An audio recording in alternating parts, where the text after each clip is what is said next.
Things that bother you never bother me. Things that bother you never bother me. I feel happy and fine. Ha-ha! Living in the sunlight, loving in the moonlight, having a wonderful time. Having got a lot, I don't need a lot. Hey everyone, welcome Salty Spittoon Left. Welcome. This is another episode of the show that you know, that you love, that talks about real issues, that says things that need to be said, and for feelings to be felt about what it means to be a worker, and what it means to be a SpongeBob fan. This is the Leftist SpongeBob watchers. Yes, well, it's a big one this week, folks. We've been talking about this for months now. Everybody on the Patreon's been hyping it up. They've been very excited. And you've seen my posts on Substack about this episode and how much it meant to me as a kid. So I'm so happy to finally get to talk about Squid on Strike and Sandy, SpongeBob, and the Worm.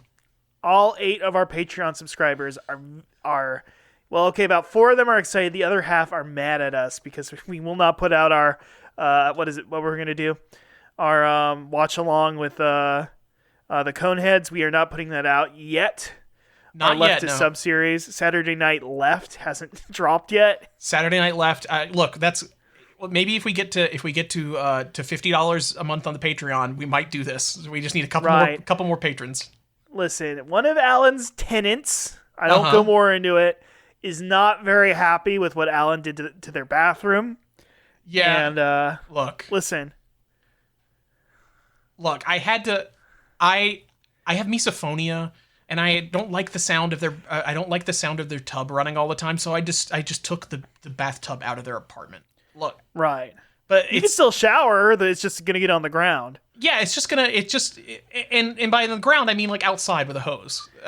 You put a deposit. You put a deposit down. So if the floor gets ruined, that's on you. Look, it's a contract. They signed a contract. I don't know what to tell you. They signed a contract. And listen, Alan might be, a landlord. I'm middle class still. I only have a part-time internship at Lockheed Martin. It's fine. Okay? The passive income allows Alan to spread the message. Yes. It gives them more time. Yes. It gives me more time for my Substack. I of course run a Depop store that only sells Pogs. Yeah. And not Is that the right one? Is that the right app? Yeah, that's right. That's true, and also not the kind of Pogs you're thinking of. Oh, yeah, not that kind. No, the other thing is that I need to remind people I have long COVID, so I can't. Don't be mean to me. Don't be mean to me. Cannot be mean to Alan. Oh, your breathing rate's getting too high. Alan, calm down. Oh, I just get so excited talking about these. Your eyeballs are turning bright red. Yeah. I look like Squidward. I look like Squidward waking up when he realizes he's going to be on strike with SpongeBob forever.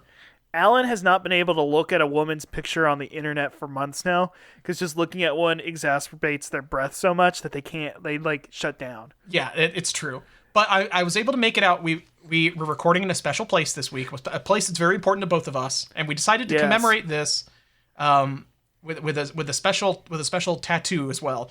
We are at the Elizabeth Warren Barbershop. And I'm really happy that the owners of the barbershop, they put up SpongeBob DVDs on the walls. They have push pins holding up SpongeBob DVDs to the walls now instead of Spider-Man ones. The Sponge Who Could Fly. Yeah, Sponge Who Could Fly. It's some of the DVDs that are just like weird collections of a handful of episodes from like different seasons and stuff. Yeah. We have an Atlantis SquarePantis DVD over there. Yeah. Well, we asked them to take that one down because David Bowie's canceled. But yeah. But the other thing is we're getting blood and teeth tattooed on us in SpongeBob yellow today. Wow. Yeah. Great. Wow. Are you getting it on your knuckles or are you getting it on your neck? I'm getting it on my neck, kind of like right like the crease of my neck, like where like Adam's apple is. Right underneath like the beard line. Yeah, I'm getting those. Lower back, and it's gonna look like SpongeBob's mouth, and the B and the D in blood. Is gonna be, his eyes. It's gonna be his teeth. His eyes, and then his teeth will be the teeth. Okay, that makes sense. And his eyes are gonna be bloodshot, because he's been smoking weed. Because he's smoking weed. It's a smoking weed SpongeBob. Because SpongeBob and us, we've had open communication. We've emailed them a lot. They haven't emailed back, but we know SpongeBob very well, and SpongeBob is one of those like celebrities that like really down to earth. He cares. Yeah. I think he cares. I talked to him backstage once, and he was just really down to earth, really chill. You paid a lot of money for those behind the scenes tickets, though, right? Yeah. So the thing about it is that we are the Leftist SpongeBob watchers. For a long time, we have been, fighting to prove that a child's cartoon actually might be a little bit more freaking adult than some of these adult TV shows. Yeah. Which are actually kind of fascist. And they're bad because the Breaking Bads of the world and stuff like that. I don't want to watch bad guys on my TV. I want to watch people that I like and have them do good things. Yes. Yeah. And SpongeBob, he's one of the real ones. He's a real head, and he is fighting, okay? It's not like this establishment bullshit where they keep pushing these messages about we have to return. SpongeBob actually keeps it real and is trying to grow and become a better person. He's flawed, yes. He's flawed, yes, but he grows. He grows. There's a beauty to that, and I get so freaking pissed. Alan, do I have to go on this freaking rant right now? I mean, look, speak that truth for us. Come on. There has been things going around on TikTok. Uh-huh. There have been things going around in the blogosphere. There are things going around that SpongeBob is some sort of groomer. And the fact of the matter is the only thing he's groomed is some lettuce that he's going to put on a freaking Krabby Patty. Yeah, or his eyelashes.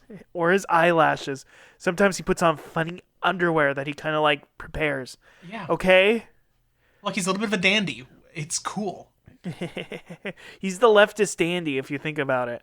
Yeah, he's like the Lindy guy. Which, by the way, the leftist dandy, I am not talking to you anymore. Fuck you, you know what you did, leftist dandy on Twitter. You're banned from our Discord now. You're banned from our Discord. The things you said are unforgivable.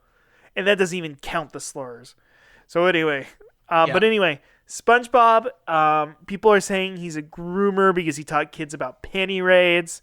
That's called satire. Media literacy is dead, okay? Yeah. I can't even with these kids on TikTok these days. I can't even. And yes, have I defended people who have done bad things in the past?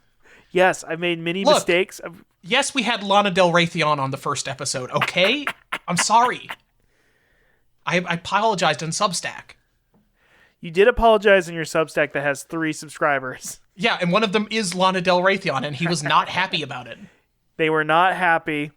But the fact of the matter is that SpongeBob stands for something, whereas you're tipping and tapping away at your little phones that are rectangles on like square pants, and you're tapping away at these things, and you're wasting your fucking life. Okay? Yeah.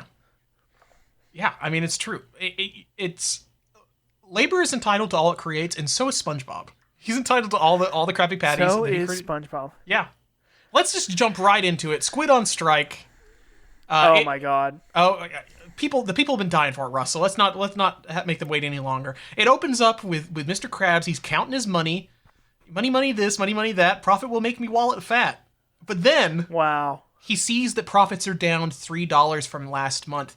This is a commentary, of course, on about how capitalism, tightens the boot on our neck every time there's like a recession and stuff like that. The national debt. This is about the national debt, I think, actually. Which doesn't Squidward start charging Squidward for breathing?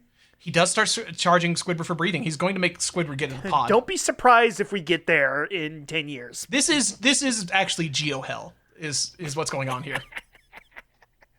It's Geo Hell. It's Geo Hell, but Aqua Hell. Aqua Hell. It's Aqua Hell.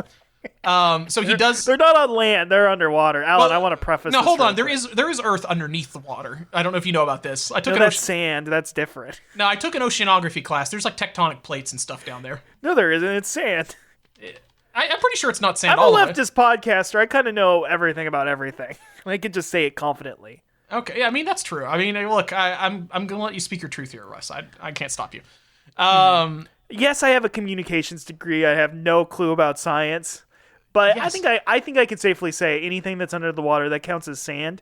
There might be sandtonic plants or plates.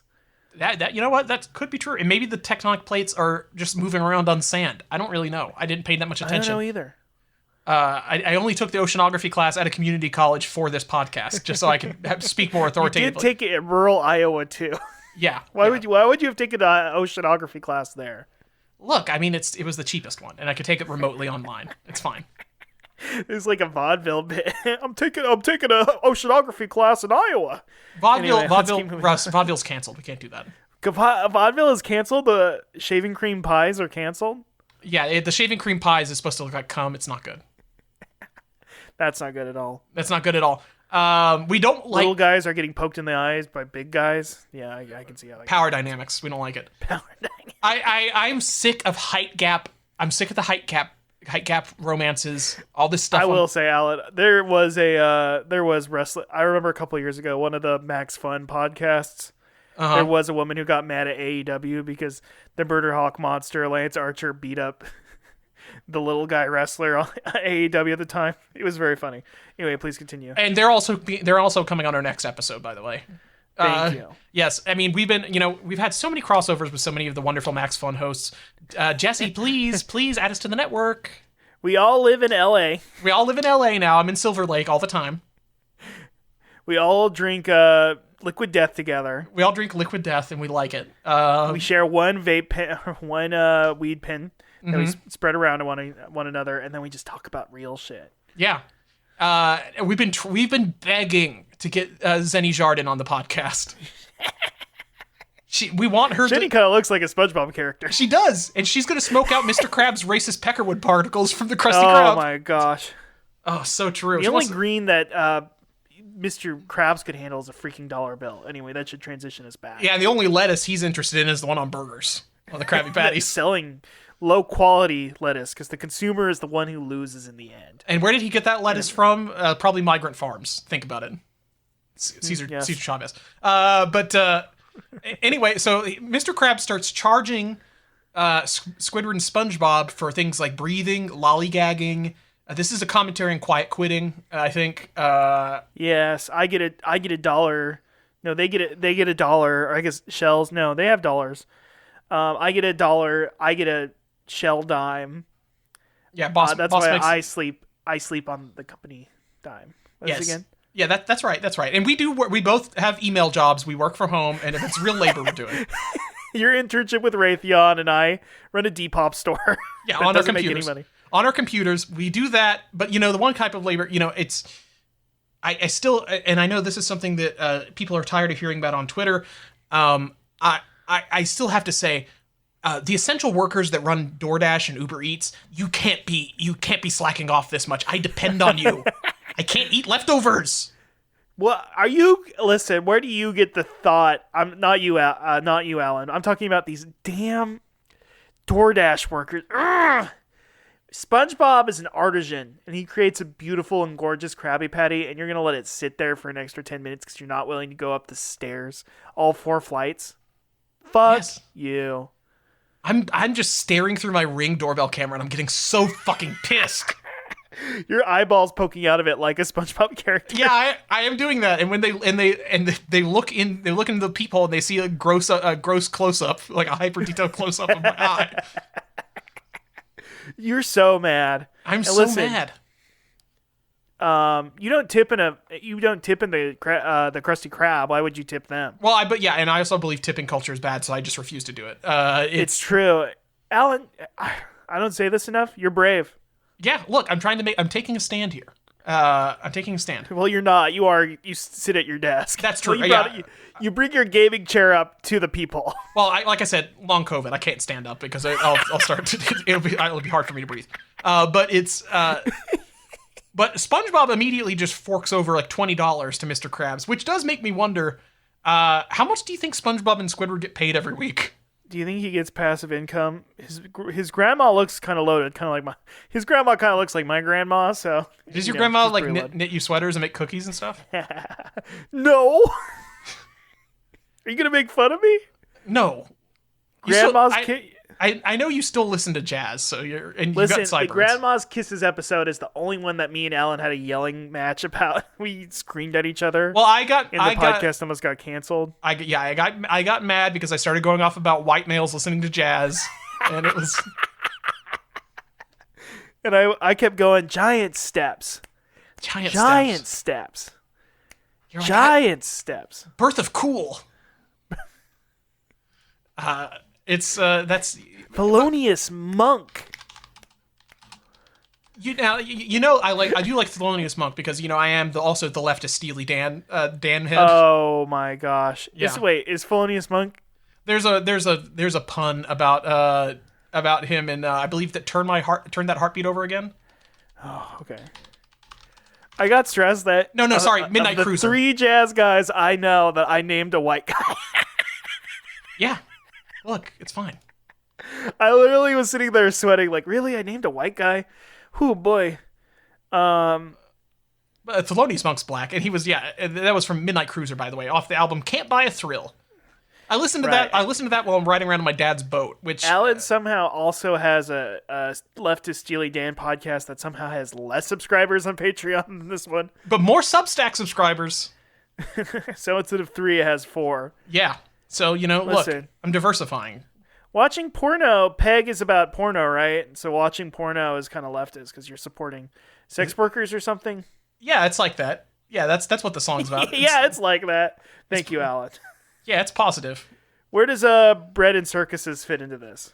That's pretzel theory. Oh. I believe that's. Am I thinking the right one? No, is that the right? What's the book? Which Bread one? and Circuses? Bread and Conquest? I mean, that's The Conquest of Bread, yeah. How does that tie into this?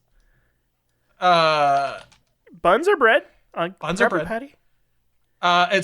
Pretzel logic. Maybe this is why I don't really my Steely Dan podcast isn't that good. I only listen to Steely Dan when I'm like when I'm smoking weed, so I really the names of the albums and the songs not really sticking with me too long. Alan, one of your tenants did email me the other day and said you did smoke weed in their room because you didn't want your room to. Yeah, I only smoke weed in my tenants' rooms, but that's part of the lease agreement. You're like the cool landlord. You're like the cool landlord. You're friends with your tenants. I'm kind of like like a Kramer or something. Like it's like you guys like or like a Mr. Roper from Three's Company or something. Anybody who's described themselves as the Kramer is definitely like Kramer. Now, not at his Laugh Factory. Nice person. Not at his Laugh Factory run. I gotta say that. Alan, we did have that one episode where Squidward moved into the town, where you said some things that I wouldn't agree with. Look. I have to support Squidward as a homeowner. I'm sorry. Technically, all 3 members. Do you think? I guess if you think about it, SpongeBob is the most homeowners, but they're almost like. Well, this was that post World War II prosperity before the income started to, we've all seen you know how it is, inflation. It's so true. That's so true. And, SpongeBob's trying to revitalize local community because he involves Squidward and Patrick and his aunt. Yes, in my backyard. Yimby SpongeBob. Yimby SpongeBob. That's how we connect to people, you know what I mean? Yeah. Because the right has the church as their meeting place and the backyard of SpongeBob or Alan's house, but don't actually go into Alan's backyard. Don't, because castle doctrine. But, I mean, it's... you.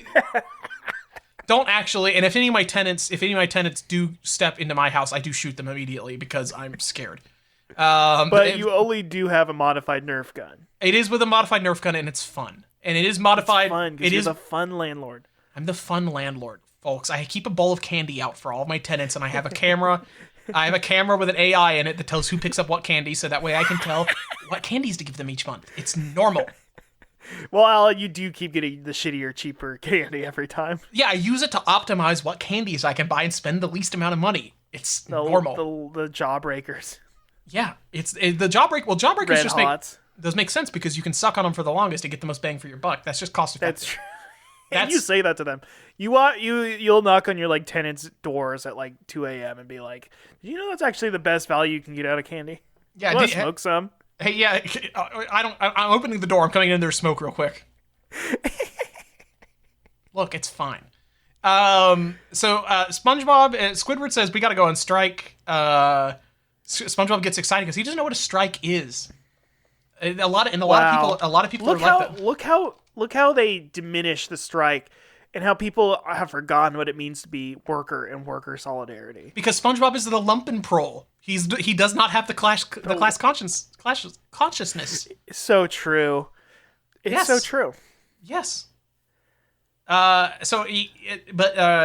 tells that Mr. Krabs is like, so you guys are gonna go on strike and you want to be treated fairly and demand my respect, and then they get kicked out, and they're fired, and they start picketing outside the restaurant, Alan,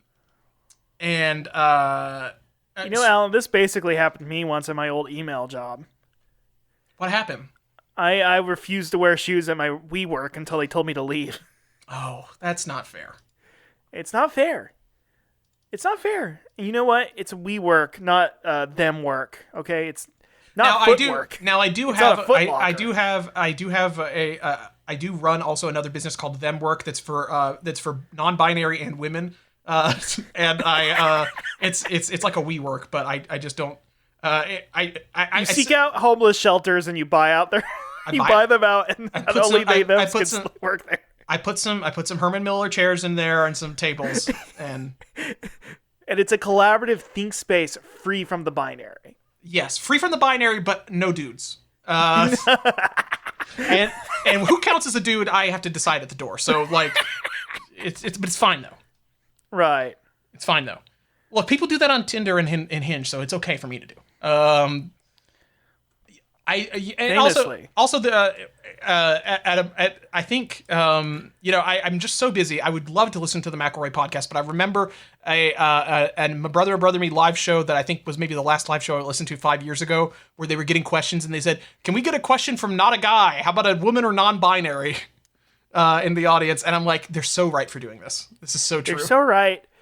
I trust them to make that call on just what somebody looks like, but who gets to answer the question or ask a question. Well, listen, there were too many bummers. Well, the thing is, if a cis het man asks, "Am I good?" the answer is always going to be no. I'm not good. You're bad. Single guys. Single guys. Ooh, single guys.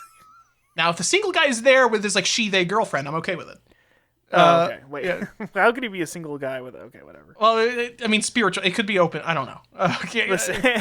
Listen. That's why you want no bummers at the at your they work. What is it again? It's they work. It's called they work. Yeah, you don't want any bummers there. So if you give off like a negative or bummer vibe, you're not gonna work there. Yeah, no single guys. No guys in general. I will be deciding this at the door. How many people work at your they work? How many people have jobs there?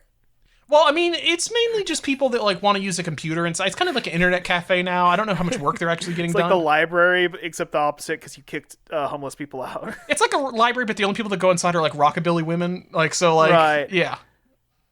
And I do spy on them through cameras, so it's normal. I do ask him like, "Hey, rare episode where Alan looks like the bad person." Like, I'm not a bad person. I'm just a homeowner. What do you want from me?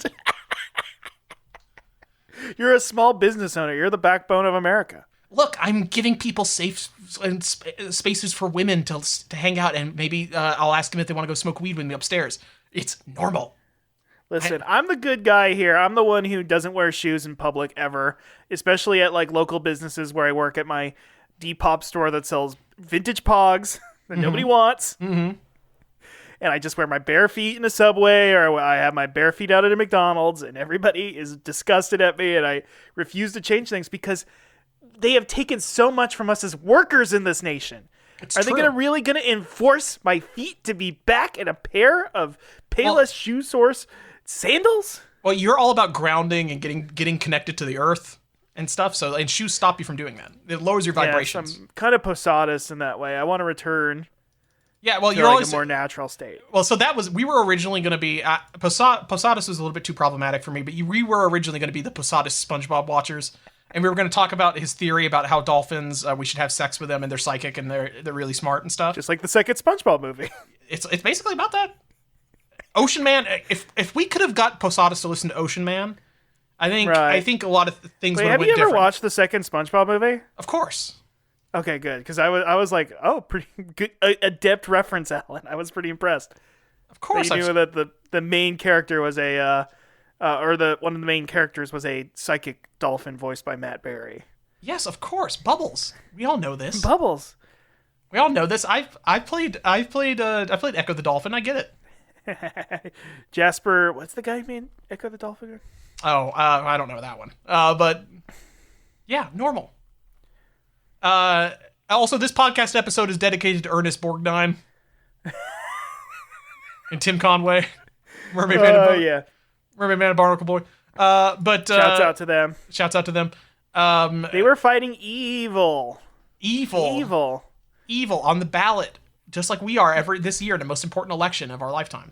Oh, Alan, you're gonna go on one of your classic rants. Well, that's the other thing. I mean, we're doing this in the Elizabeth Warren barbershop, and I just want to remind everybody it's primary season, so go out there and vote blue no matter who. You know, SpongeBob, he votes in every election, and so should you. Yes, he does. But who does he vote? He does. Who does he vote for every election? Probably Mr. Krabs or something, I guess. I don't actually know. Say he lives under the blue ocean, so he votes blue no matter who. Well, it's just it's just like Liz Warren was talking about it. You know, we don't want to destroy capitalism; we want to reform it. Mr. Krabs can be better. I believe it. Right. I believe in him. I believe in him. He's a small business owner like me, so I believe in him. So they're picketing. SpongeBob doesn't want to throw down his hat because Squidward says it's a symbol of suppression, which is so true. That's why I don't believe in company dress codes. I want everybody to have their bare feet out and stuff like that, and normal. Yeah. We're both aligned on that. I'm anti dress code because famously I got fired for not wearing shoes at work. Yeah. So yeah. You kind of had your own type of a Tubin situation, but it was with your feet. I did get my feet up nice and close and got my corns and my. You did a SpongeBob. You did a SpongeBob gross out close up on your webcam and Teams. You know that one infamous clip of SpongeBob where Squidward gets his foot? Yeah. You showed them foot that all fucked up. That happened to me on screen. You stubbed your toe and you stubbed your toe and then you showed a hyper realistic picture of your stubbed toe on the screen. Oh yeah. Yeah, that happened. So they start painting. And then I did scream please have sympathy. If you're a woman, please reach out to me. I'm in pain. Please DM me. I don't know. I'm not in a safe place right now. I need you to kiss my feet. I need a woman to come check out my feet and make sure it's okay. I'm not a man because it'll be too toxic and he won't kiss my feet. But they start painting picket signs and SpongeBob hilariously does a picket fence, which is funny. But then he paints a song. Well, it also says a lot about picket fence, white culture of the 1950s. Tom Sawyer. You go Tom Sawyer. So you're going more 1800s, late 1800s. I'm going more 1950s. Well, Mark Twain was the original leftist, so. Yeah. Yeah. Really? Yes, of course. Sure. And then, white picket fence, the way that, we got trapped in that system where my mom keeps asking if I have a girlfriend and I say no. Yeah. Why don't you have 2.5 kids? Where's my 0.5 of a kid, which is a dog named Sponge or something? No, I do have 2.5 kids because I have 5 different pets. It counts up. It adds up that way. I checked with the doctor. It's just as much responsibility. I mean, honestly, yeah. But you did say that if you ever did have a kid, you would have an automated terrarium that you would keep them in. I would keep my kid in an Ants Canada type terrarium. And I would do social experiments on them. Yeah, that's kind of what I mean. It's kind of what what's the movie with Jim Carrey? I was gonna go Dogtooth by Yorgos Lanthimos, but problematic. I'm kind of an A24 freak. You are. That's one of your most problematic. I don't like this Letterboxd film bro habit of yours. Listen, do I use it to say comments on women's reviews about? You are always asking for the DM function on Letterboxd. I am that guy. Just because I want to talk with different perspectives, mostly women's on different films. Yeah, and you want to ask them about different sex scenes in movies. I, on the other hand, want to ask them you don't think that it's that problematic to have the feet out in Tarantino movies, right? No, yeah.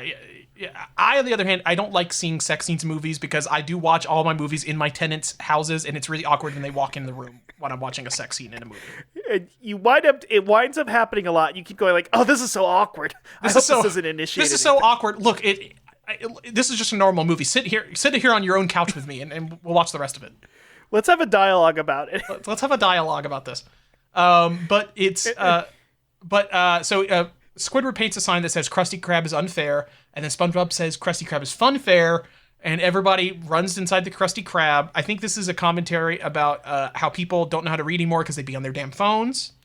It's true. I think these smartphones are making us dumber, and we might as well call them dumb phones at this point. Now, I believe that we live in the future we've always dreamed of, just like that one common video for like Microsoft or whatever. You know the one I'm talking about. No, not at all. I don't listen to rap music because they don't comment on kind of like the issues I'm concerned about, which is a lot of microtransactions. But you're one of video those games. You're one of those guys who's no microtransactions, and also it's too misogynist. All of it is. So you only listen All of it is misogynist. I hate this because I respect women so much. So you only listen to rock and roll, which has never been misogynist. I listen to rock and roll music about Bam Bam Betties and you're a rockabilly guy now. I am rockabilly. You're a little bit of a bruiser. I'm a rockabilly guy. I own Tim's. What do rockabilly guys wear? I mean, they mainly wear like they dress like a what greaser. Kind of shoe So you don't wear shoes at all. So you're like a barefoot greaser. I'm the barefoot greaser. I'm kind of like Stephen King's worst nightmare. Yeah, he would. Oh man, he would be. Sometimes they come back. Yeah. But Krusty Krab is fun fair. Everybody runs in. They trample Squidward, and then Squidward starts. They all start chanting. You know, Mr. Krusty Krab is unfair. Mr. Krabs is in there, standing at the concession, plotting his oppression. A teen walks up and says, "Hey, you must be SpongeBob, dude. You're like a fry cooking legend. Can you sign my spatula?" And SpongeBob says yes, of course, because he knows that teens are the next generation. They're going to build the future for us. I believe in them. Teens these days, I think the kids are all right because they're a little bit more. All the teenagers I message and I'm constantly in contact with and have like dialogue with on all these Discords I'm a part of, they are some of the smartest people I've ever talked to. They watch the same. Smart. They watch the same anime as me, so they're very smart. When I watched Avatar: The Last Airbender as a teenager, I didn't have half the thoughts they did about it. When I get them started and we're talking till midnight about Avatar: The Last Airbender, tell you, yeah, about Avatar: The Last Airbender, when we get into a discussion about like Toph, and Uncle Iroh, yeah, who's the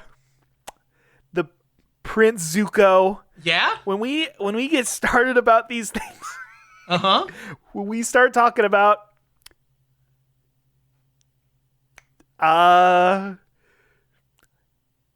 you know I know you know all the characters. I do. I bet I could if you gave me a minute here. Well, I mean Aang. Aang. the main guy. I mean that was obvious. You didn't say it because it was just so I obvious. didn't even have to say it. I'm going for deep cuts like the cabbage seller. The cabbage seller, so funny. When I say cabbage seller on one of these discards, I keep getting all sorts of images. You roleplay as the cabbage seller on some of these discords, the Avatar roleplay discords that you're in. Because I'm kind of like the older guy in the Discord, so I'm like, oh, my cabbages. Oh. And you're the mod for most of these discords. I am the mod for a lot of these. Well, so the teenage kid is actually a scab, and he's crossing the picket line, which I don't agree with. But on the other hand, it's like exploiting child labor. It's true. On the other hand, though, if I was somebody that lives in Bikini Bottom and I'm working for my email job at home, I still do want to order like Grubhub or DoorDash my Krabby Patties to my house. So I do need those teenage scabs because they're providing an essential service. Are you saying that kids should be allowed to be on work release so they can do rideshare app stuff? No, I mean I'm just thinking drop out of high school and become. Is that what you're implying? I think it's a way for them to get financial independence. And develop these kind of job skills that will help them in the marketplace of jobs. Listen, these kids aren't making it into AP Lit. Let them drive around and deliver burgers. Look, the AP Lit is just going to be reading a bunch of stuff by crusty old white guys. Crusty old white men. Yes. It's this is really a take somebody probably has out there. I know, because they're all my friends and followers, and we all talk about this all the time. Your 3 other Substack. Yes, I wrote about this on Substack the other day. Teenagers, I am just imagining that's going to be discourse in 3 months. They should let teenagers skip the last hour of high school every day. To deliver food. But they got to learn. You know, everybody's always like, I wish they taught me stuff in high school, like about how to like balance a checkbook or like pay my taxes. It's like, well, why don't you have something that's going to be? Nobody needs to balance their checkbook anymore. Nobody needs to do taxes. How about you just do some food delivery and stuff and help some people out? Or help you out specifically. So they have to go up all 4 flights of stairs. Yes, because I do live at the top of my apartment building that I rent out to everybody else. And I do love to jump and bounce around. I love to. I jump up and down whenever my DoorDash is getting there because I'm so excited. And I do enter everybody's apartment through the fire escape in their window. Right. Uh-huh. You are planning on installing a fireman style pole that you can go down through everybody else's apartments. Yeah. Yeah. It's just fun. It's like Mermaid Man and Barnacle Boy. Think about it. It's like Mermaid Man and Barnacle Boy. What's more leftist than that? Yeah. Is having fun, because these damn CEOs over and over again keep stealing the fun from us. The laughs and the smiles and the, So I just hate that. So I just imagine all of these poor teens I talk to every day about Avatar: The Last Airbender. They don't know how to smile anymore.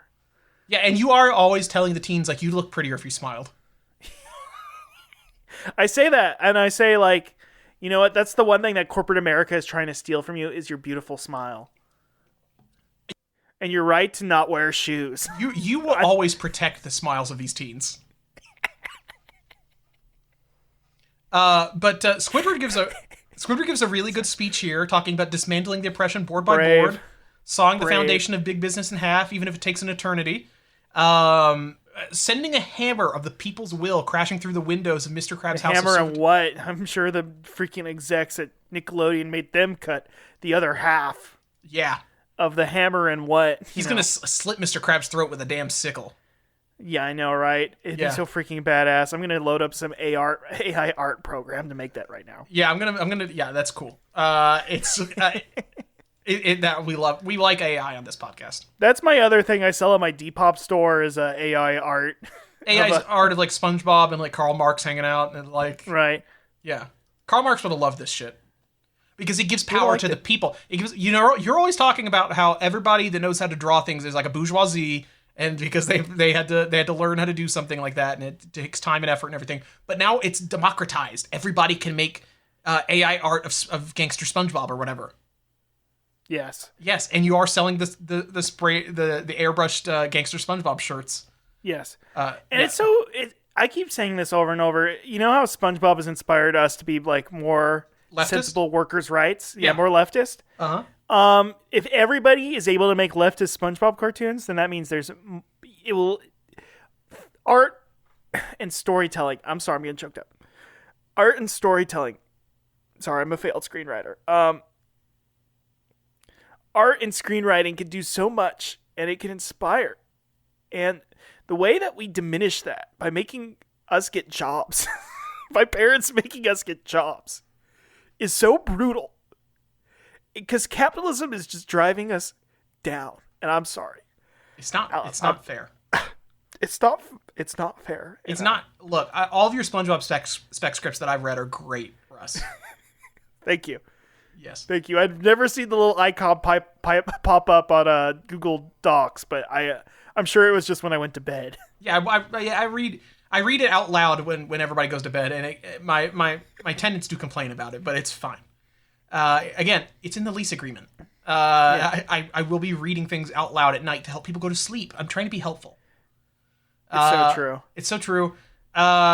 Everybody that's cheering on Squidward's speech says, "Wow, all this supporting is making me hungry. Let's go get a Krabby Patty." They trample Squidward again.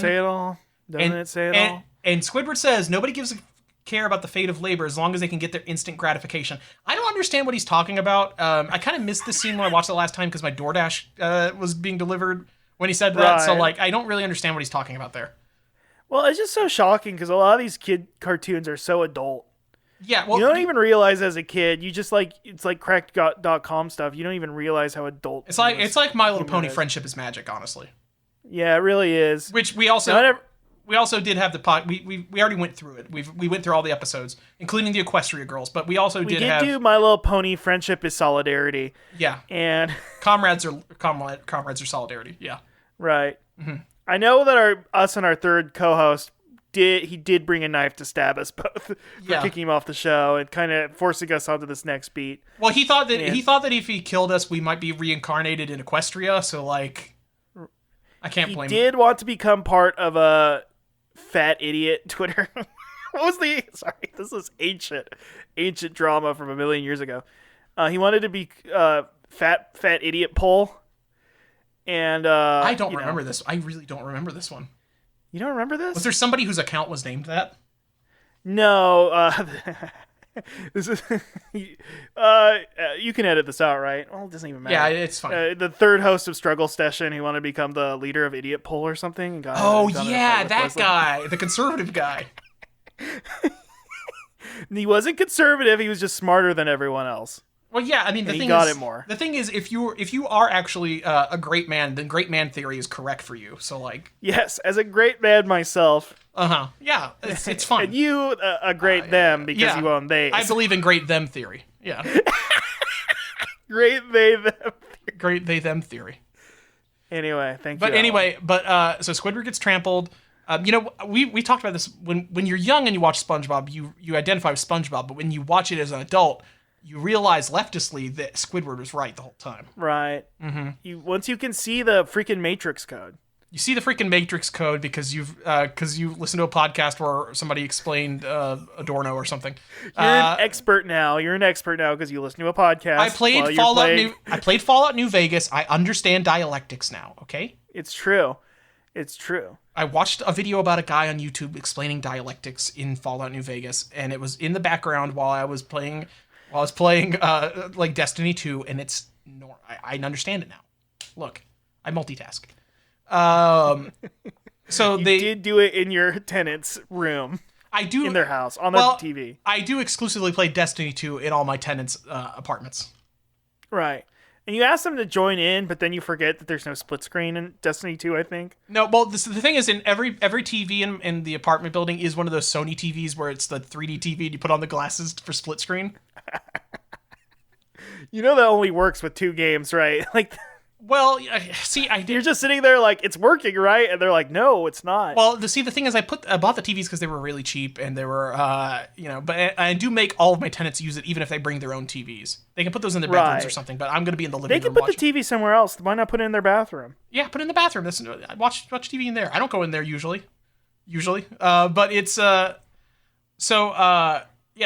says, hey, look, you can pick on me, but Squidward's a great leader.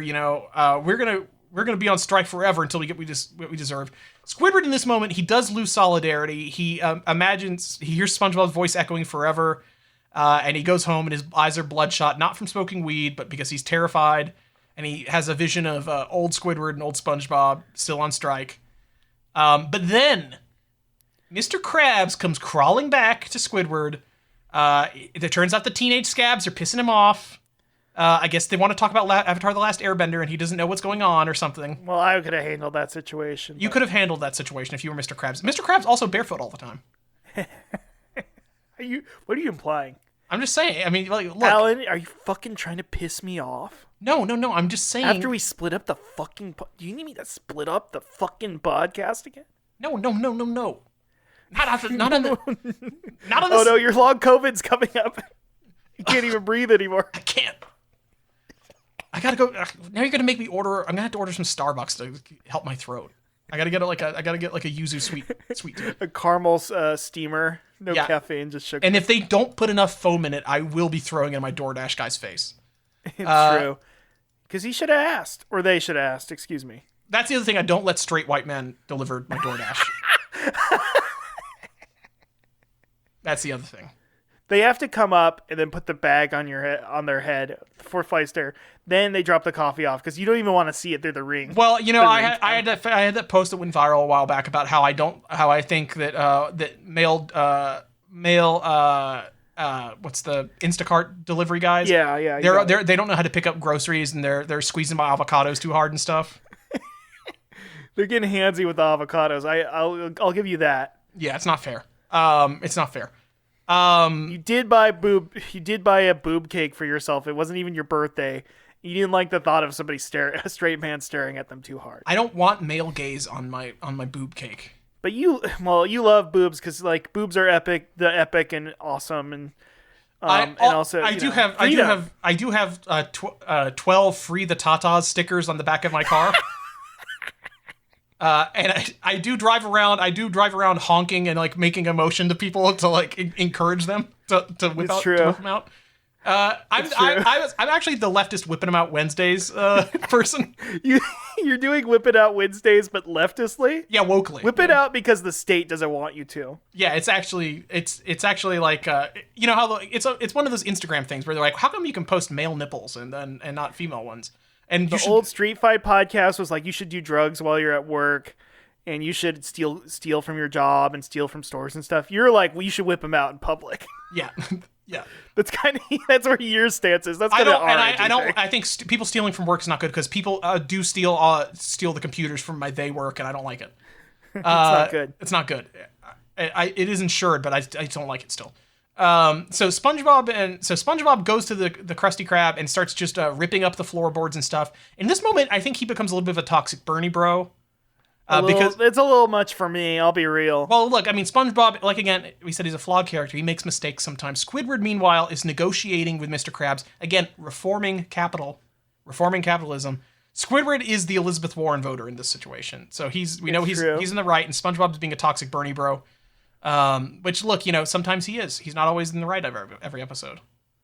In this moment, he would have went on Chumtown, unfortunately. Oh no, Alan, we'll talk about that later. I know people are very mad about that, but we'll get into it later. But so he does, he destroys the Krusty Krab, and Mr. Krab says, in order to pay these damages off, you're gonna have to work for me forever. SpongeBob is happy because the strike worked. He gets his jobs back forever. And then it shows their skeletons in the future, eternity later, still working at the Krusty Krab. And I think that's a commentary on it's about labor. Thank you. Yeah, it's about labor. But anyway, next episode. Labor. It's about labor. What else about labor? What's the other big? I famously have said you don't need to read a single book to be kind of like an expert on this stuff, because books, you know, they're controlled by the elites, superstructure and stuff. We don't need to go into it. Yeah. You know, SpongeBob is a much better text because it's secret. They snuck it.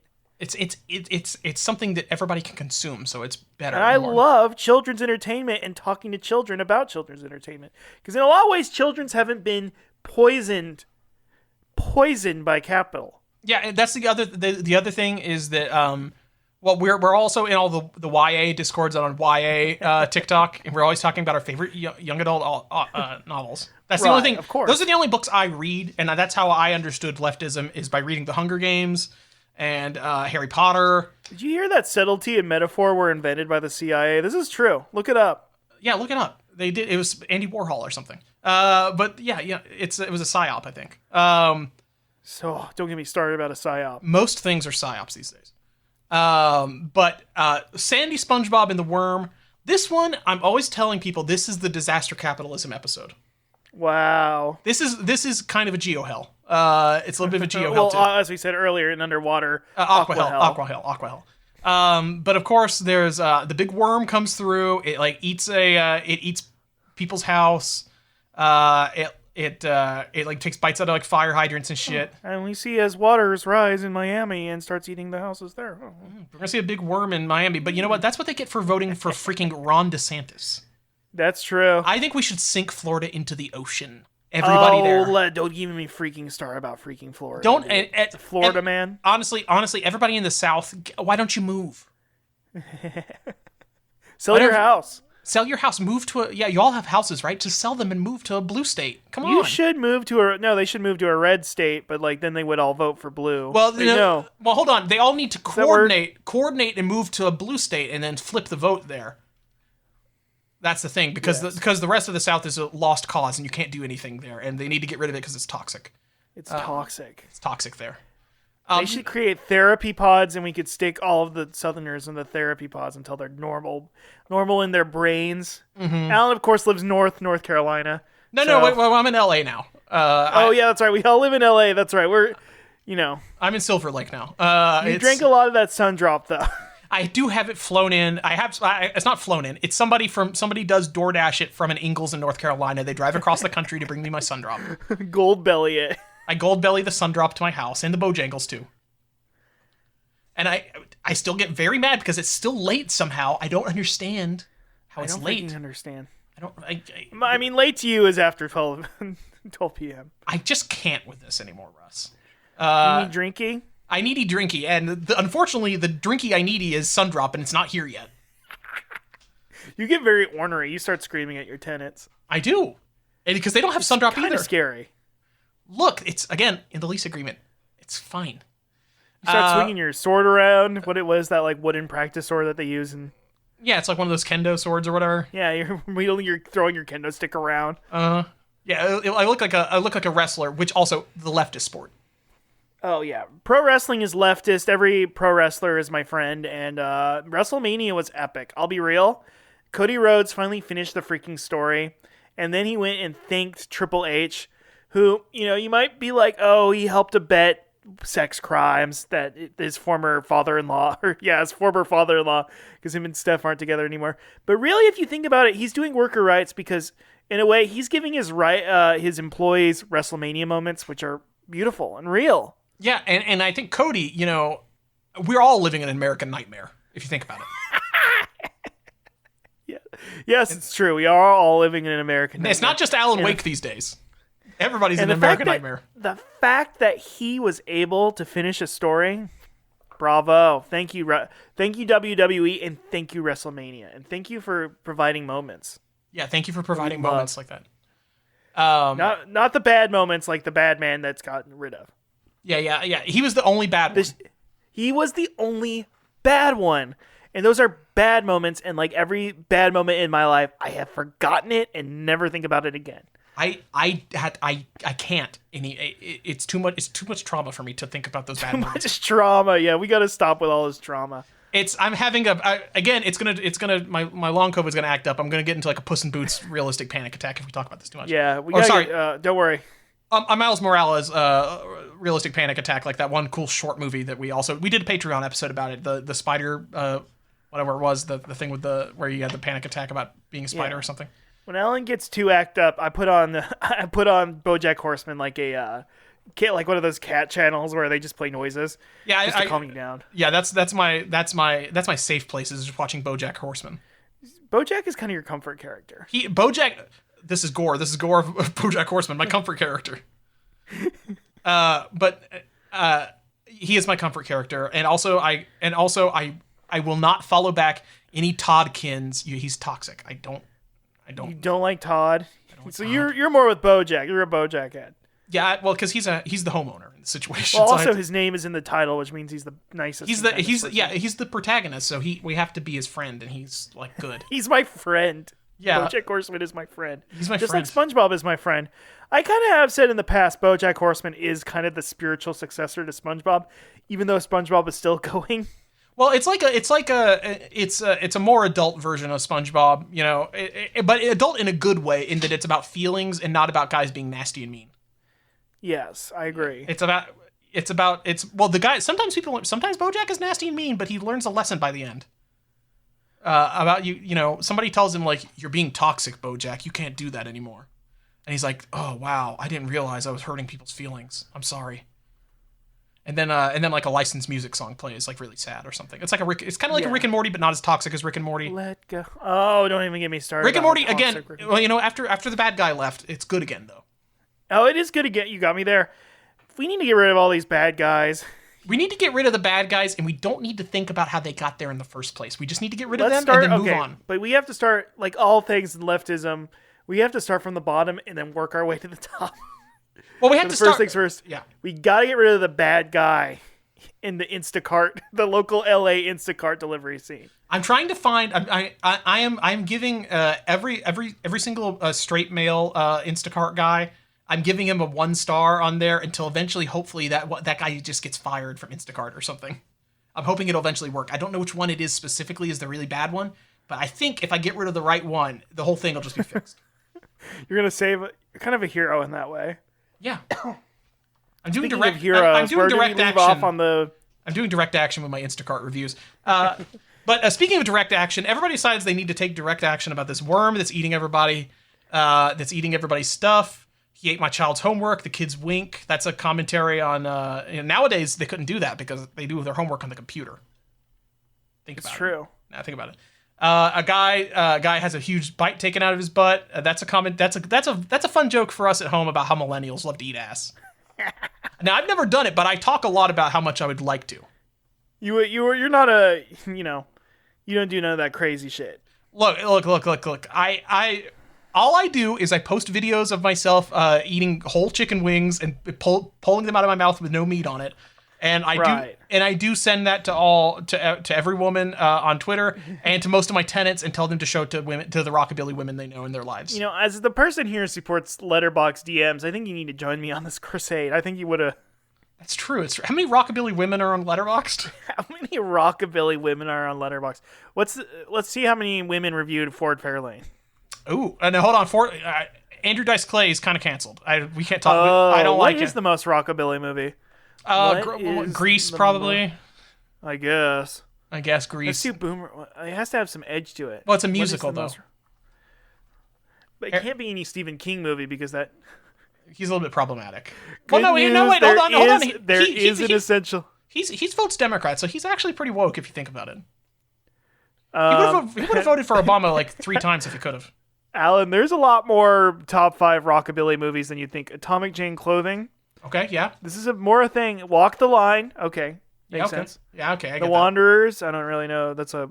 That's a song. That's a song from Fallout, my favorite leftist game series. That's true. That's what you. That's what you play when you're. That's what you play when your mom tells you to stop, to get a real job. Yeah. Luckily, you have passive income. Yeah. Look, I have passive income, and I also have all that crypto money that I made. But I got out before it got problematic. It's okay. Right. Yeah. Yeah. You gotta see. You live under the kind of the assumption that if something's problematic, but you got out beforehand, it's all good. Yeah, it's look, just like crypto. I got out before I knew that these guys were mean and bad. Oh, the number 1 rockabilly movie is Cry Baby starring Johnny Depp. Johnny Depp, I guess I got to give you the leftist pass.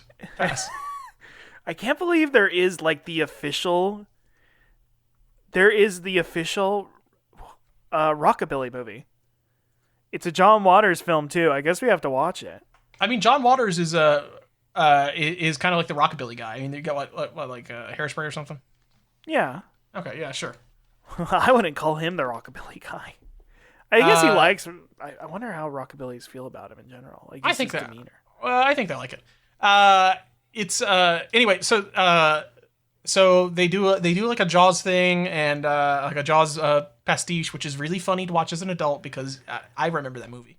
Well, they're kind of taking the piss to Steven Spielberg for ruining cinema and making it corporate military BS propaganda. Yeah, you know what I mean? It's true, and I don't like that he wants to fuck his mom so much. I don't like sex in my movies. Stop it. Yes, and he supports E.T., who is yeah, disrespectful. I feel. Now I like Botanicus, but not E.T. Oh, you love Botanicus. Well, I want to. I mean, you do have a season pass to. So my dream blunt rotation: SpongeBob, Botanicus, number 1, Zenny Jardin.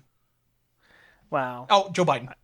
Yeah, BoJack Horseman. That's my 5. That's my top 5. That's your 5. You add more if you want to. Yeah, it'd be other BoJack Horseman characters mainly. But anyway. And you're a big fan of Botanicus because you have all year pass to both Universal Studios locations, which you go and visit all the time. Mm-hmm. I do. I am there most of the time. Yes, mainly for the Harry Potter world. I love it there. What do you feel about? And I'm the Disneyland guy. That's okay. You catch me. I got the mouse ears on. I'm pushing people's strollers over to get out of the way. Well, Disney's making such great content with great leftist themes these days, like in the Marvel Cinematic Universe and stuff. So finally, Druig, Kingo, Druig, Captain Marvel. She's part of the Air Force, but she's a woman, so it's good. I love just saying Druig and Kingo and not even elaborating. Druig, Kingo. We all know Druig and Kingo. And we don't even have to say what they're from. That was the one sex scene that I allowed that I think is good because it was art. It was love. It was love and it was art. Now we don't talk about love. We don't talk about love very much anymore. Well, love. I feel like love is secondary to leftism. Love is second to left, but yeah. But what were we talking about again, Alan? the Alaskan bullworm, it's eating people's stuff, and Sandy says, "Oh, she's gonna be able to. She can do it. She's wrangled bulls. She's wrangled worms. It's she can doing it together just saves rope." SpongeBob's like, "No, Sandy, you don't understand." SpongeBob here is trying to he's trying to sponge-splain to Sandy. Ugh, honestly, I hate that. and he's also probably sponge spreading because look how far apart his legs are. That's true. But which is really kind of fucked up because we know he doesn't have genitalia, so he can move his legs together a little bit. If SpongeBob was sitting on, but on the other hand, he doesn't drive and he doesn't ride public transit, so I guess I gotta allow it. But anyway, I don't take public transit either because of histamines or something. But I just drive my Tesla around. It's fine. I don't agree with Elon Musk and his bad posts. I do like the electric car though. I have a bumper sticker on the back that says I don't approve of his posts. That's the only non free the Tatas bumper sticker I have on my Tesla. Your Tesla. My Tesla. Your Cybertruck. You did get a Cybertruck recently. Well, I needed the Cybertruck. And you don't stand with what Elon does, but hardworking. I just Americans. I like the technology. I like being able to watch SpongeBob from my screen in my Cybertruck. Gas-free EV. It's true. Yeah. Look, and people, the Bernie Bros get in my comments and they're like, what about all the lithium in those batteries that's mined from Africa? Shut up. It's not gas, though. It's not gas. It's not gas, though, okay? And it looks like... You get disgusted. Whenever you smell, is that gasoline, you get comically overly loud, like, oh, yuck. Yuck. The only gas I'm interested in is the one I smoke. I smoke that gas. And then you'll sometimes have your tenants come back and be like, did you refill the gas in your car? You, get out of the building. You're get out of here. You do have to park your car. If you have a gas car, you have to park it 2 blocks over. I don't let you park it out next to my building. That's true. Yeah, it's not good. You put a cone there. Yeah. You have no legal justification for it, but yeah, it's fine. Well, the other thing is the other thing is I do just like to park my Cybertruck. Like I like double park it outside. Because I'm usually just in a real hurry to get inside and get back to the top of my apartment tower. But anyway, so they all start doing this. Patrick, on the other hand, says, "Why don't we just take Bikini Bottom and push it somewhere else?" Which honestly, this is kind of about that. This is again a leftist. This is an Aqua Hell thing. It's about true. We keep pushing things aside instead of actually focusing in and fixing problems. Just how Patrick is colonizing another part of the ocean by moving his town true. there. Yeah. We don't know if Patrick is a leftist. He's kind of more private. He's one of those guys you'll never know the truth about what he feels. I met him once. I met him at a baseball game, a Dodgers game, and he was getting some Dodger dogs. And I said, huge fan. And he went, that's great. And I try to, kind of talk the talk because, the show has so many leftist themes in it. And I tried to get some stuff out of, Patrick, and he just blank faced. Truly, the inner machinations of his mind are an enigma. I mean, he said it himself. It's so true. He said it himself. I'm just saying he's just one of those guys who keeps it close to the chest. Look, I mean, I bet if you were to sit down with him and over a nice beer or something like that, he would probably start talking to you, and I bet he'd be really sensible and have some good common sense policies. Oh, of course. Yeah. Anyway, yeah, so so SpongeBob and Sandy go off to go chase down the worm. SpongeBob is like, don't go, you're gonna get massacred, you're gonna get eaten by this big worm. And he's still trying to sponge-splain to her about how bad this worm is. And Sandy's like, no, it's fine, I can do it. It's okay. And then they get to the worm, and she wrestles what she thinks is the worm, and it's actually its tongue. And I think in this case, the worm, is this a symbol of like global warming or something? I think so. I think it is, might actually be. She thinks that you might be able to take it on alone, but the thing is we all have to work together to do this. And the way we need to do this is with carbon offset tax credits. It's so true. We've been talking about this enough. That's the one thing, I will only let my tenants drive their evil gas cars if they pay me for carbon offset tax credits, and that's included in their rent. It's true. Because if they really don't want to do that, they can just buy a Tesla like me, right? Yeah, you put a solar panel on the top of your place, right? Yes, yeah. I mean, it goes only to my apartment and not everybody else's, but still. It's true. It's true. But anyway, so she wrestles the tongue and is like, oh, it's actually the whole thing is the worm. And then they run from it. And the paperclip and string necklace that SpongeBob was playing with earlier that was an S for Sandy or an S for SpongeBob, Sandy actually takes that and turns it into a grappling hook. And then, like my favorite leftist book and movie series, Dune, she like lassos it to a coral thing and then swings on top, and then they ride the worm like Lisan Al-Gaib, my favorite guy. I haven't read the books yet, but I really like what he's doing in the movies. Mm-hmm. So far he's been pretty leftist about this. Yes, it's true. And he's, I don't say this to everybody. He's the one white boy that I think is allowed to say inshallah. So, Timmy C. Timmy C. You're good in my books. All the teenagers that I talk to on Discord love Timothée Chalamet.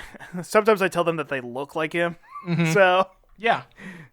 So shouts out. Yeah, it's cool. Yeah, and I know we mentioned it before. We're all Lana Del Raytheon is also in all of these Discord groups with us for Avatar: The Last Airbender and various YA series. It's normal. Does anybody still remember? Are we the only people that remember that person? the person that got kicked out of whatever DSA branch that was like 7 years ago? No, not that. Alan, I'll be real. I don't remember that. I have to keep up with all of the. You're the chronicler. I'm the leftist chronicler. That's my display name. I cried earlier about like how we need storytelling. I'm sorry, I'm gonna tear up again. It's okay. This is an emotional episode. We need chroniclers. We need people to remember things that other people don't remember, because if we don't, then they'll be lost. This is important for the culture of the left. Is to remember all these remembering posts. Hellhomer getting pizza thrown at them. It's really important. It's really important. That humor shaped the culture of the left. Humor is so much, and comedians are our truth tellers.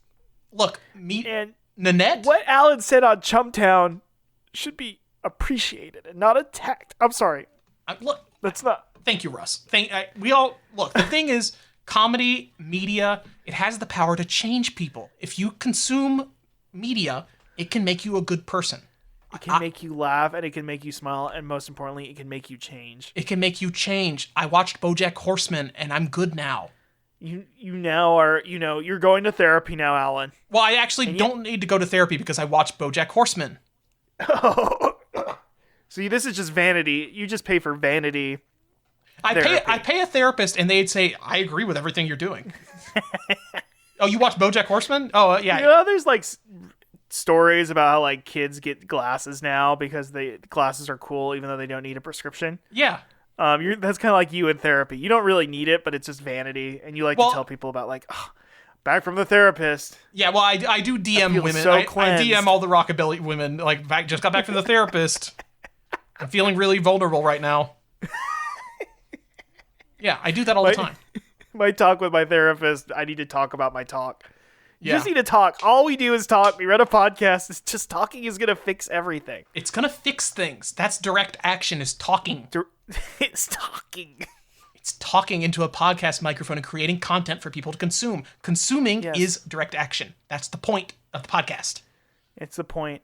Did we finish the SpongeBob episode? Oh, so yeah, they get on top of the worm and it runs off a cliff and it crashes into the bikini bottom that Patrick pushed to the bottom of the canyon. And that's the end of the episode. The worm says "ow," and that's the end of the episode. And when the worm says "ow," that's like the planet saying "ow." Think about it. Ain't that so? Ain't that the truth? Ain't that the truth? Do you want me to get into some quick SpongeBob news real quick?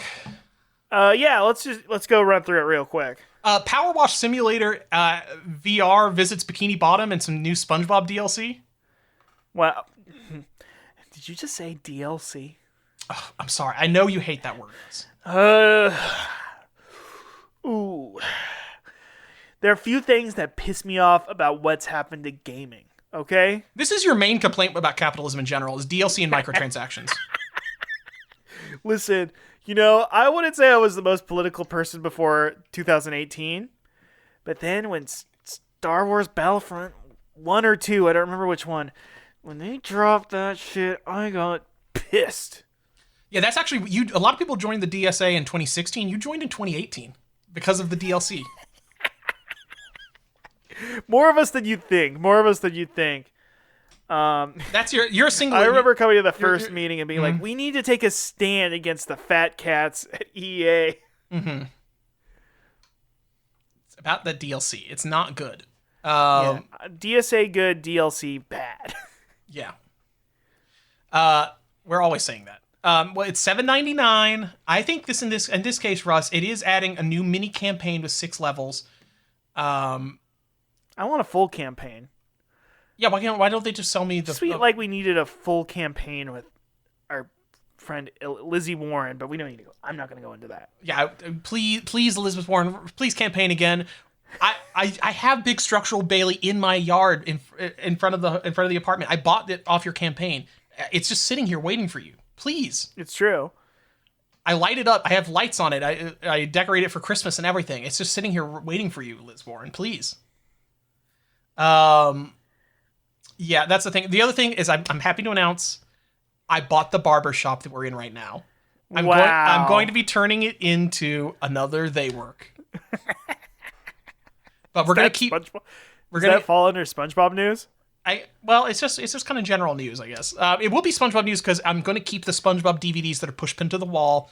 They're going to be up here, and they're going to be there for all the rockabilly women to enjoy while they're doing their email jobs. So... Brave. Look forward to that. SpongeBob movie Search for SquarePants will arrive next Christmas. Wow. Now, I will say, I don't know how I feel about this. They did say it will have nudity in it. I don't know how I feel about that. You don't like that one bit. I don't like that. I'm worried they might be sexualizing SpongeBob too much.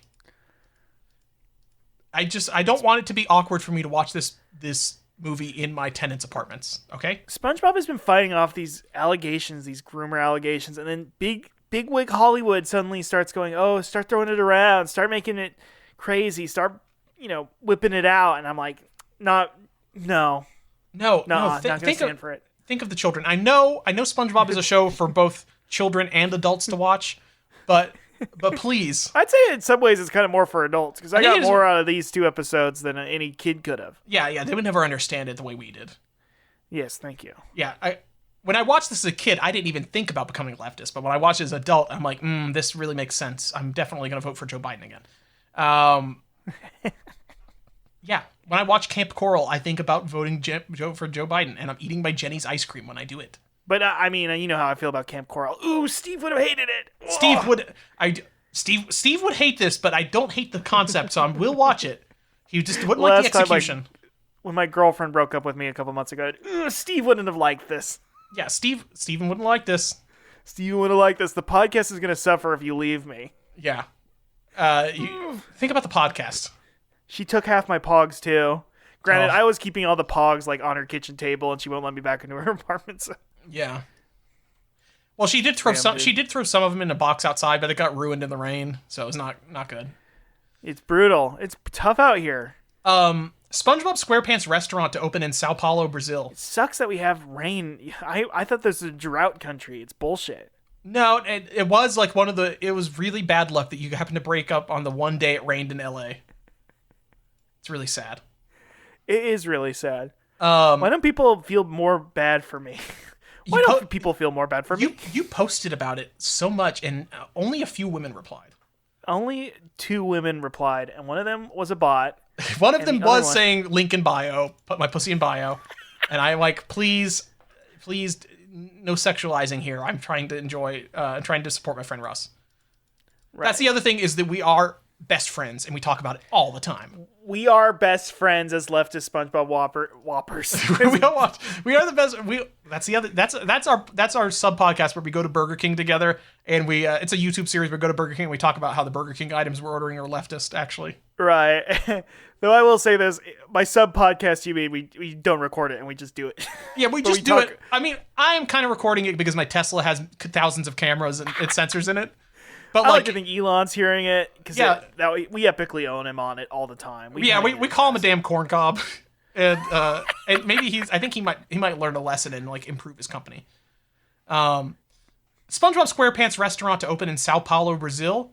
Bob Esponja Burger and Restaurante will offer fast food, fine dining, kids areas, and a store from April. This is an official standalone. This is like it's not like an unofficial thing. They are partnering with a company called Fan and Food. It will have 144 seats and design set to make people feel like residents of Bikini Bottom. The Flying Dutchman's Lounge on the second floor will have 40 seats where fans can enjoy a unique moment inside the Flying Dutchman's ghost ship.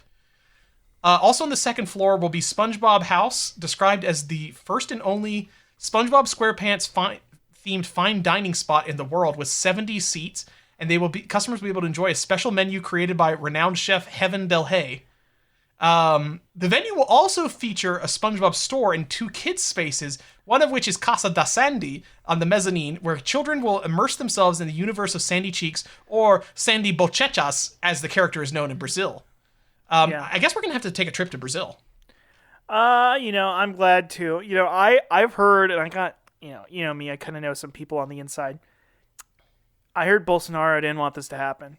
I heard the same thing. I heard he was afraid because people might get inspired and want to work towards utopian. Because, the one thing that the establishment fears the most is, SpongeBob having a vision. He's like that anti-authoritarian like trickster god throughout that archetype throughout history. Like Anansi the spider. It's true, and they hate that. They hate that SpongeBob is inspiring people. When the Iranian cleric said, "Who would we strike? Who would we strike back against? We can't kill SpongeBob or Spider-Man." The reason he said we can't kill SpongeBob or Spider-Man is because they are the 2 most powerful people in America. Yes, because they inspire people. It's hope. It's hope, and you can't kill an idea. I know I don't like. That's what makes them so foolish. And I don't even want to go into some of my feelings here, but I don't want to quote Alan Moore because I know he's problematic. I don't agree with his snake god that he worships. Listen, they kind of improved Watchmen already. It's called Watchmen 2019. Yes, look. I think that's how many points, because I would give Watchmen 1, it doesn't get any numbers, and Watchmen 2019, I would give 2019 out of 100. You have to take the mask off to heal. I'm always saying this. What if Ozymandias... You did tell your tenants somewhere around COVID that not to have their mask on. You need to take that mask off. It was just heal, a really... Especially when you're... It was just a really unfortunate timing to have that come out right before COVID happened. And that is how I got long COVID. It's because I was so into... I was posting a video every day like, I took the mask off, Damon. Have me on your show. Let me come on the show, Damon, please. Come on the podcast. Well, we did. This used to be a Damon Lindelof podcast because, you can get a writing job if you're nice enough to him. Because he deserves it. So, Yeah. I mean, he's a genius. We all love him. And I want to know what happened when that lady ate the wife egg. What happened to her after she ate the egg? Please. I hate when stories end too quickly. I want to know about... I want to know everything. They're my friends. These are my friends we're talking about. I wouldn't want my friends to suddenly disappear. No, and most of my friends do disappear from me for some reason I don't understand. They stop talking to me. They stop talking to me after they find out I'm all in these Avatar The Last Airbender Discords, and I don't get it. They stop. They think I'm strange, and they think I'm different, and I'm sorry. Once again, storytellers are attacked. I'm different, like, I'm a little bit different, a little bit off, a little bit out there, like SpongeBob, okay? And just because I have a work ethic like SpongeBob running my Depop store that only sells a novelty toy from the 80s that nobody likes. And AI SpongeBob art. I'm less of and AI SpongeBob art does not make me less of a person. Yes. Okay? Look, my labor is valid, making this AI SpongeBob art. It's valid. We should stick together. Labor's entitled to all it creates, and that includes AI gangster SpongeBob. Right. We're so separated. What is it again? That we're separated from our means or whatever? What is it again? Yeah, something like that. I think that's what like a Chomsky or somebody said. Yeah, Chomsky said that we're so neglected and denied of our services. Why attack others? I can email him again. I mean, I'm usually emailing him asking his thoughts about Avatar: The Last Airbender, and I can email. Avatar: The Last Airbender, BoJack Horseman. What's the other safe things that you can like? Steven Universe. Steven Universe.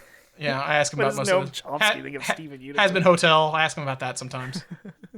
Oh, I don't like music video, or was it musicals? I feel like they're an attack against me. Well, I don't like the music video of the lady having sex with that guy because she's a lesbian in the show. I don't like her having sex with that YouTube man. Stop it. Stop it. Stop it. It's problematic.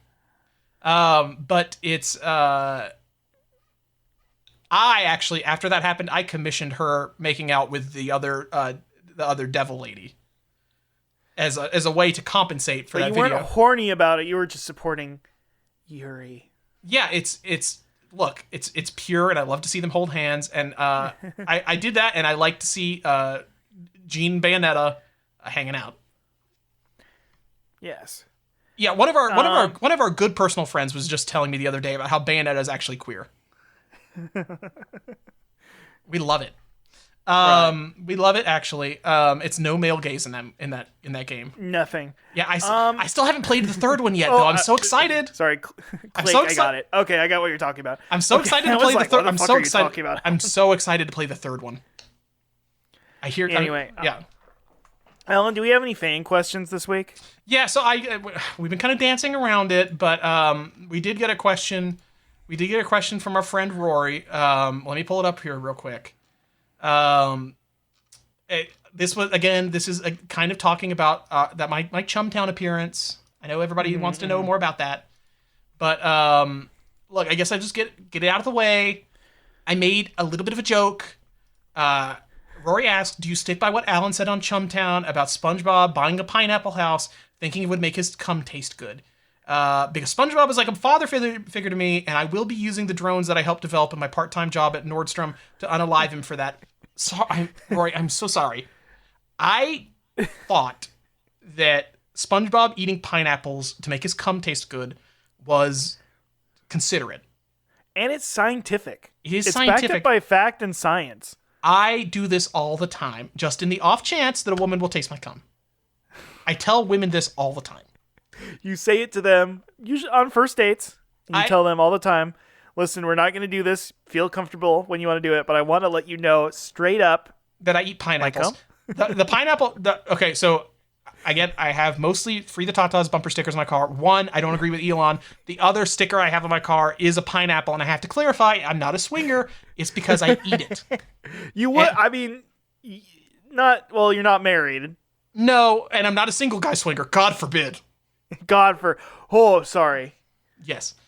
I did let Rory know, look, SpongeBob's a flawed figure, but it's important we understand him within the context he was raised. We can still acknowledge his contributions to the movement in light of that. I have disavowed the traitor Stav, though. Wow. I do not agree with the traitor Stav from Chumtown. Alan, you burn bridges faster than the damn cow in the Chicago fire. I couldn't think of anybody else who burns bridges. Look, you got to have principles sometimes. And he destroyed a podcast that I loved, and that's some content that was important to me and changed me as a person. And I posted about it a lot on Reddit about how mad I am at him. Yeah, you got really mad about it and very pissed off. Now, the other people you've defended despite the claims against them. Yes, like our friend Lana Del Raytheon. It's look. I just don't like him being nasty and ruining my podcast because I listened to that podcast and it was like having 3 friends that were hanging out with me all the time. 3 friends who could slay slurs. I can't. Yeah, they're allowed to do it because it's content. It's media. Well, it's because it's satire, and we need that. We need joke tellers. We need the joke tellers. I love the joke tellers. The joke tellers are like truth tellers, and there's nothing more about being a truth teller than having gay sex with your dad. Right. Yeah, because that's actually a statement about toxic masculinity. If you think about it, that's Should I give one of my? Should I read one of my fan letters that were fan emails we got? Yes. Hello, leftist SpongeBob watchers. Glad to see you make it to a milestone episode. Thank you. Mm-hmm. This is from Rip Van Winkle Jr. Okay. Glad to see you make it to a milestone episode. I had a quick question. In my polycule, my landlord GF said she was Squidward. My other GF was SpongeBob, and I was Patrick. Okay. And I asked her to explain what that meant, and she told me to go into the dog cage. And I want to know, how do I apologize to her? Sincerely, Rip Van Winkle Jr. And by the way, great thread about Nepo babies and actually how they should be accepted. I really loved it. Rip Van Winkle Jr. Alan, do you have any strong feelings about this? Well, I was about to say Rip Van Winkle Jr. does sound like a Nepo baby name, so I'm glad you kind of already headed that one off at the pass. But look, I think you need to realize, as a Nepo baby, you need to understand your privilege that you have. And you have 2 girlfriends, by the way. That's a lot of privilege. That's a lot of privilege, even if you live in a dog cage. Even if they keep you in a dog cage. Look, and also, why can't you just enjoy the Yuri? Can't you just sit back and enjoy it? Can't you just enjoy it? And a lot of people would like to be compared to Patrick. Yeah, a lot of people. Yeah, Patrick's actually pretty woke. Like we said, he's down to earth, and he's he's the working man. He doesn't have a job. He doesn't have a job, but he has the affectations. Which of is what I kind think. of when it comes to me now, and there's nothing more relatable than not having a job. Yeah, he's really he has an email job. Patrick has an email job like us. Right. Yeah. Very cool. He mainly emails SpongeBob asking if he wants to hang out, and we do that with women that we talk to on Twitter all the time. So we ask them to hang out with us under a rock and stuff like that. So it's cool. Right. And go blow bubbles and stuff like that. Yes. Should I read the last one? We have one more message here. Of course. Hello. Oh, God damn it! I hate. Anyway, what happened? Hello, Leftists. SpongeBob Weight Watchers. Come on. Libertarian Vader Zim here. The free market has you hate Libertarian Vader Zim. Jonan Vasquez is canceled. Johnny the Homicidal Maniac is nothing for kids to look up to. That's just how I feel about it. It's fucked up, but you should not watch that shit. Okay. Libertarian Vader Zim here. The free market has decided your lesser podcast has now dropped in the 8th position of the children's cartoons adult recap podcast category on iTunes. Or Apple Podcasts. I guess it should be Apple Podcasts. Yeah, Got you there, Libertarian Vader Zim. Yeah. Almighty Tallest? I don't think so. The gas heads will crush you all 12 of our Patreon subscribers. Listen, we only have 8, but they're real fans, okay? They're real fans. Look, we don't have all the Hot Topic merch that you have, okay? We have Hot Topic content because the things we talk about are real. And the fans we do have, they message me all the time telling me about how important this is for them. And yes. I don't think... So, yeah, he signs off, Dearly Libertarian Vaders. Oh, there's a postscript here.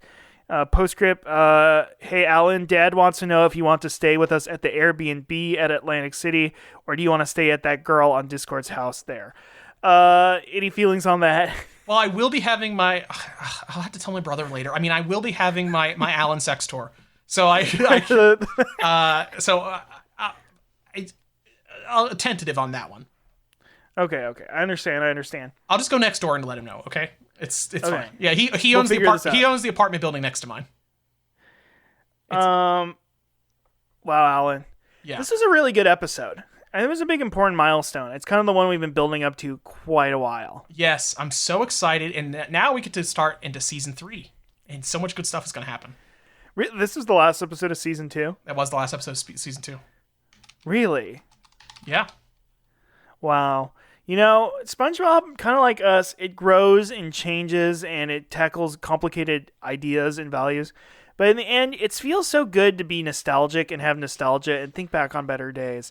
That's kind of what being a leftist is about smiling and thinking about how things were better back then. Yeah, I mean, better when I was a kid. It's always better when you were a kid.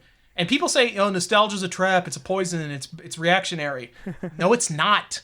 Things were good when I was a kid because I had fun and I didn't have to worry about capitalism, and it was stuff like that. My parents... It's so... Sorry, I get pissed off. Go ahead. Just the idea that people think that, hanging out in your tenant's room and playing Destiny 2 for hours on end and getting mad when they ask you to leave because they have a date coming. Yeah. The people who say that kind of shit drives me up the fucking wall. Yeah. Me sending 1,000 texts to my ex-girlfriend because she kicked me out and made my pogs in the rain and now they're ruined. Yeah. Yeah, it's bad. And I disagree with it. And I didn't have to deal with this shit when I was a kid. I didn't have to deal with my asshole tenants, the tenants from hell. I didn't needy drinky back then, and I do now. I just can't with this even, Russ. I can't even freaking do it. And we're so lucky we have this podcast to air our thoughts out to about 7 people. Yes. Oh, one of our Patreon subscribers is my grandma. Yes, she's always and Russ's grandma.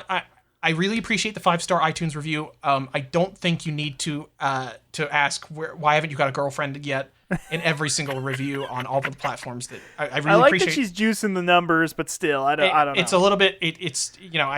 I know Russ has been hesitant to tell this to you before, but I just want to say, we really appreciate what you're doing. But can you maybe just say something about the show itself?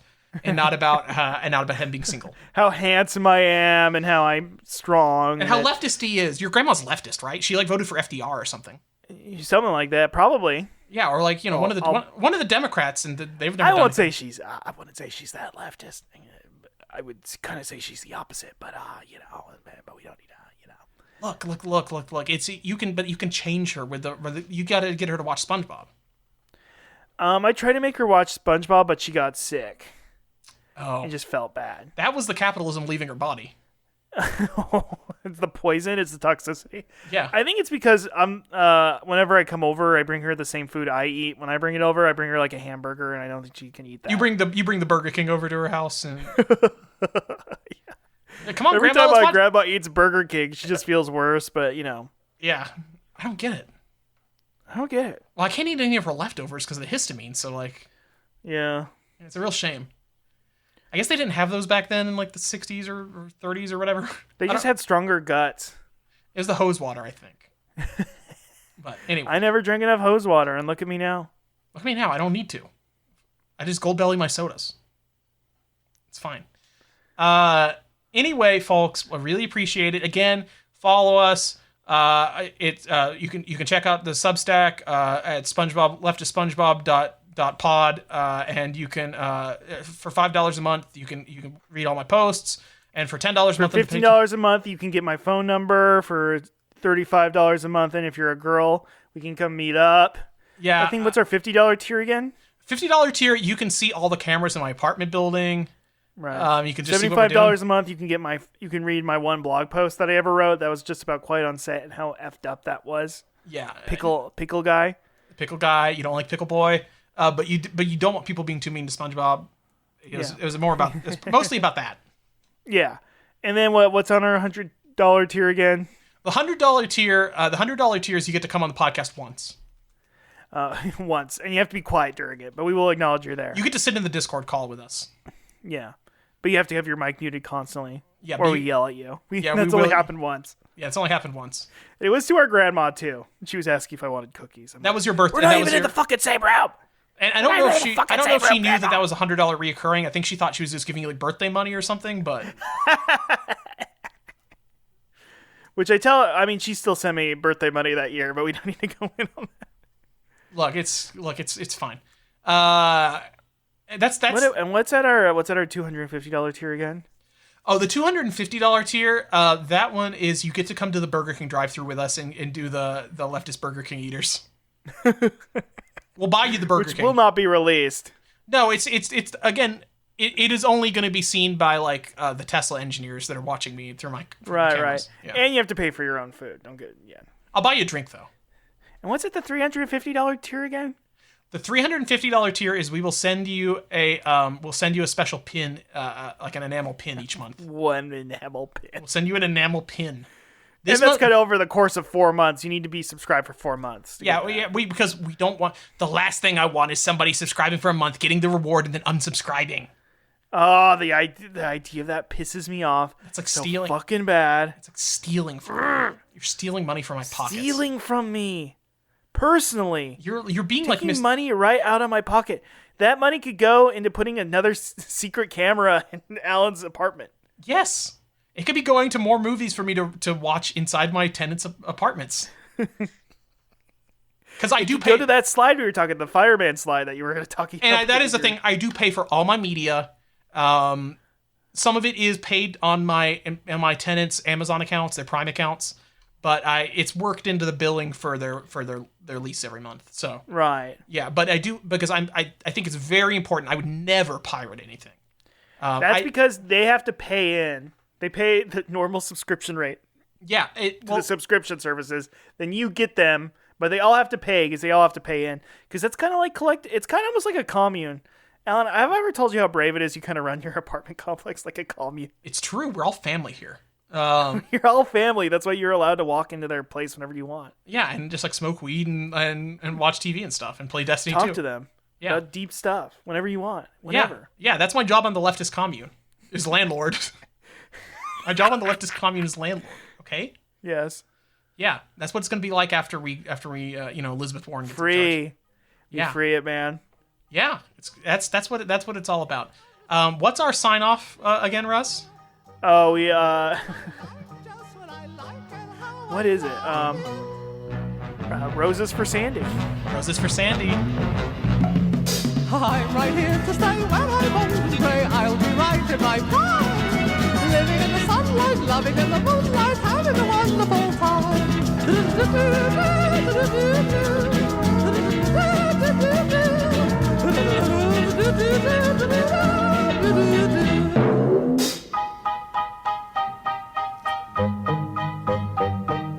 Just take it from me, I'm just as free as any daughter. I do what I like, just when I like, and how I love it.